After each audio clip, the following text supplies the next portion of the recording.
tell me a little bit about these machines? Do Sure, you know of who course. makes these? Yeah, this company it's ES&S, Election System and Software. These are the M650s, or a central count optical scan system. They're paper ballots, obviously. In Oregon, everything's paper. They're not electronic machines. You know, there's no touch screen involved. And so what they do is you're getting a rare privilege. You don't have like here. a piece of paper or I don't. I'll just try to explain. To show how it goes through. You know, they sit here. So that's before they're counted, they go on this side? Right, and they go through here, and they're fed through, and they read both sides, and they come out here. Okay. And the nice thing is, since we've certified the election and the ballots, we've already counted everything, you have an opportunity to actually come in the red room here, and I can show you everything up close and personal. When we have live ballots, when we have ballots open in this room, only the election officials and temporary workers who are actually counting the ballots, those are the only folks who are allowed in here. We don't allow media, we don't allow observers, visitors, anything like that. Only when you're counting them, or when they're live ballots, when they're open. When they're open and they're live being counted. You can watch though, because people can watch in the observing room. Yeah, you've got this nice glass observing room. Yeah, we have a nice glass observation area for folks to watch. But this is a very secure room that we have here. And so let's look at. They're all. I see that all the machines. There's what is there? 6 machines, and then they've got these wires that go up into the ceiling. Yep. And so tell me how that works. Sure. Okay, so each of the 6 machines is networked to a computer. It's an internal network. It has no connection to the outside. And each individual machine is counting whatever ballots it has. And then... Can you show that?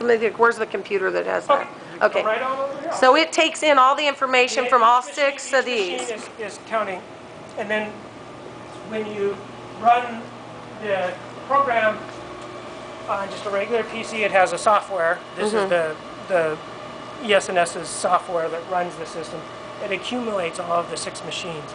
So this is what the system is. It's totally a standalone system, which our county IT folks don't like, because if, for example, they have to do some kind of upgrade or bring in a new computer or whatever, they have to physically be here. You know, one of us has to be in the room with them.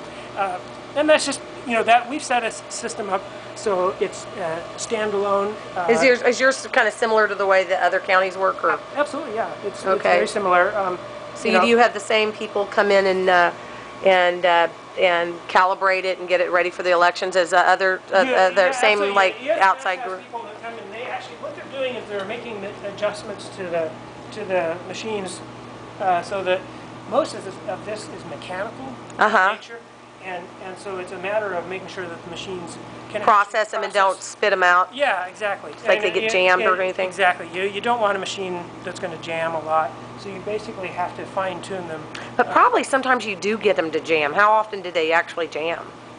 They do jam sometimes, and that's when. What happens when something jams? What's the procedure? Sure. Well, the process is the machine tells you what the issue is, and so the operator will then have to determine if it's just the ballot is not machine readable for some reason. Yeah, like say they spilled coffee on it or something. and somehow it got through the opening board and they didn't find that issue. So it's just not machine readable, because the opening board inspecting, they're looking at all of those ballots to make sure that they're going to be machine readable. They're looking for voter intent. So if somebody makes a mistake, they're attempting to determine, and that's a bipartisan team, they're attempting to determine voter intent. If they can't, they leave it as is, but it's going to have to go through as an overvote. And an overvote is where you're voting for more than one. So say you've got 4 candidates on the ballot, you decide you like 2 of them. So what happens when somebody overvotes and they find that when they open up the ballot? What do they do? What do they do with it at the boards? It's going to go through as an overvote. So you have to turn on in these machines, you have to turn on the overvote function to allow it to go through, to accept it as an overvote. And that's why if you look at the results in the end, you see there aren't a lot of overvotes. There's a lot of undervotes, especially in for example, judicial races where people because that doesn't trigger the computer to do anything if you just simply left it blank. An undervote is just where they haven't voted. They just haven't voted. And there's lots of situations. Sometimes people only want to vote on one candidate or one issue, and that's perfectly acceptable. And the machine will count that one race, Everything Okay. else is an undervote. So when you tell it that it's an overvote, what exactly happens with the Well, machine it as just far goes as counting it? It just goes through as an overvote. And that's why when you see, you'll look at the tally in the end, and you'll see there are some overvotes. It's where there's just more than one vote. Now, the nice thing is you can... But how do they know that there's just an overvote on that one? Or it'll realize which race has the overvote? Oh, absolutely, yeah, yeah. And It so, counts it but as it'll only still as that. count the other votes Absolutely, on yeah, that it counts ballot. everything. And the fun thing is watching today, and I think you've seen the administrative hand count before, you'll see them looking at the overvote to make sure that it truly is an overvote. And in some situations, they might determine that it's not an overvote, or they may look at one where they take off a sticker and they can't determine voter intent. It's completely independent, and they get to make that bipartisan team gets to make that determination. So you always have a few numbers that shift for all the candidates. You have a few overvotes or undervotes that go to the candidates. And you're going to see a shift because this is a hand count. This is where you're actually having a board determining voter intent for every single ballot for this race. Okay.